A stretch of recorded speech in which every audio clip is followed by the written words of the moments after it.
Hi there everybody, Gus the Hutt here, bringing you another one of my random thought videos. Today we're going to be talking about that guy. Now we've all met that guy, we all have one, somebody that generally, through no fault of his own probably, makes the game unfun for other people. Now this could be as simple as just bringing the new hotness, latest cheesy lists and just playing with that and refusing to play anything else.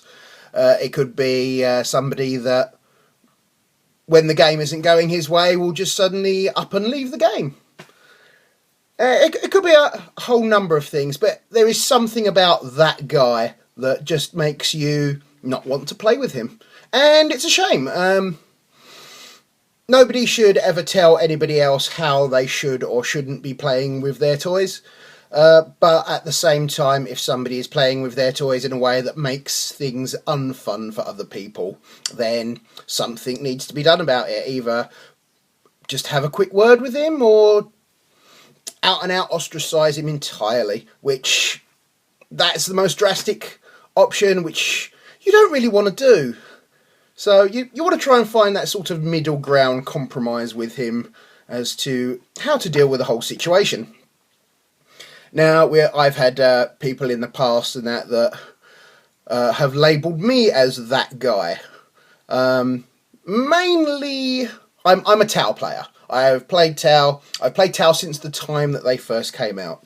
I got into them because during my youth I was a big sort of manga anime fan, mainly with regard to giant robots and that whole sort of styling. So big sort of Robotech fan growing up.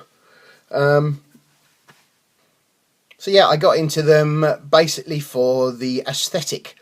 And they had that sort of anime robot feel to them. I played with them through every codex they've ever had, and during like 3rd edition and the 4th edition codex, and I never won a game. They just weren't that good an army.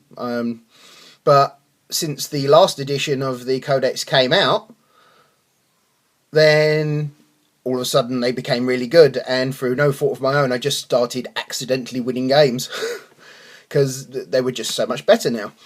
And because of that, there has been times when I've rolled up to my local games club and plonked my Tau down on the table, and people have just rolled their eyes at me and gone, "Oh God, he's brought Tau, power gamer, la la la," and that sort of term gets thrown around a little bit, often in jest. But there's a couple of people in that don't realise that I've done my time with them being a bad army. I don't play them to be cheesy or to power game. I just play them because I like the army.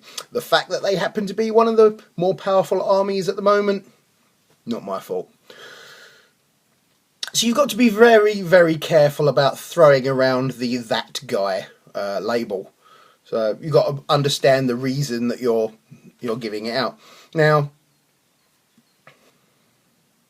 another thing you've got to be careful about is throwing around the term "that guy" to people that are generally quite nice. Now, I've got one person in my local gaming circle that, when he's playing on the table and that, if the game is going his way, he's very intense, he's into the game, and you wouldn't want to disturb him and have a chat while he's concentrating, which is fair enough.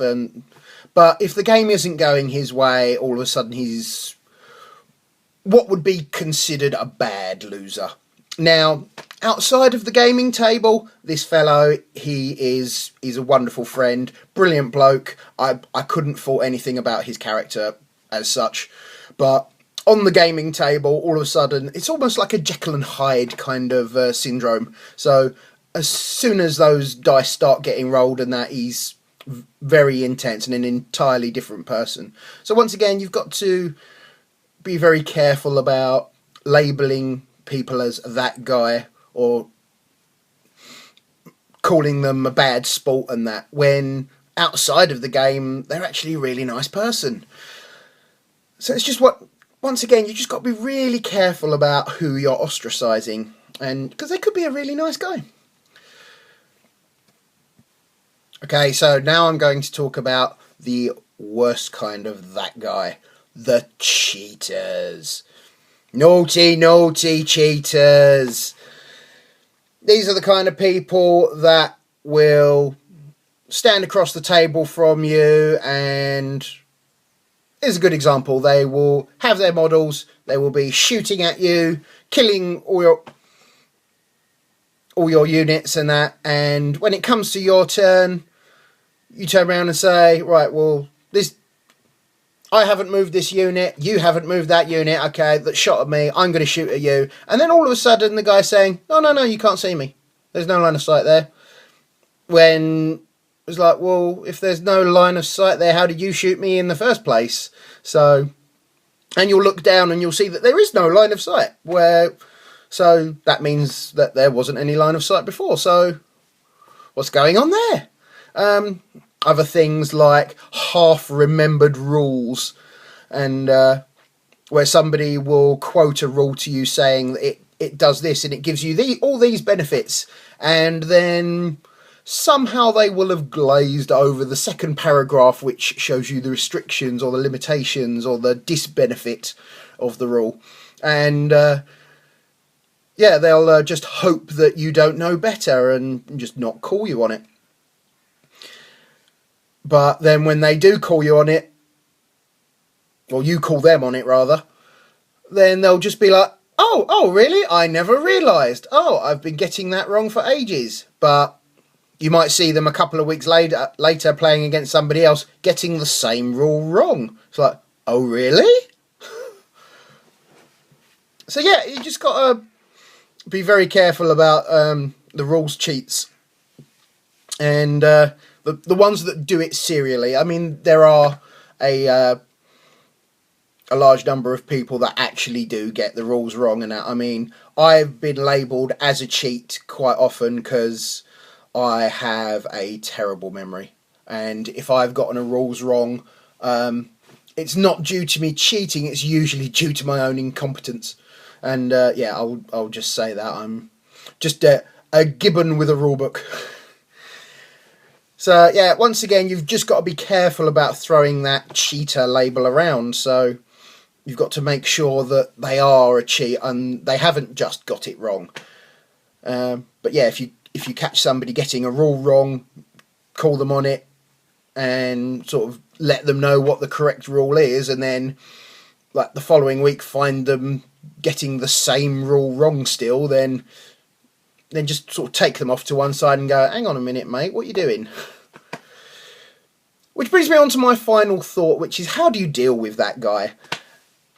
Like I said, you can ostracise them, and if they don't amend their ways, then that's probably what will end up happening anyway. It's just that nobody will want to play them.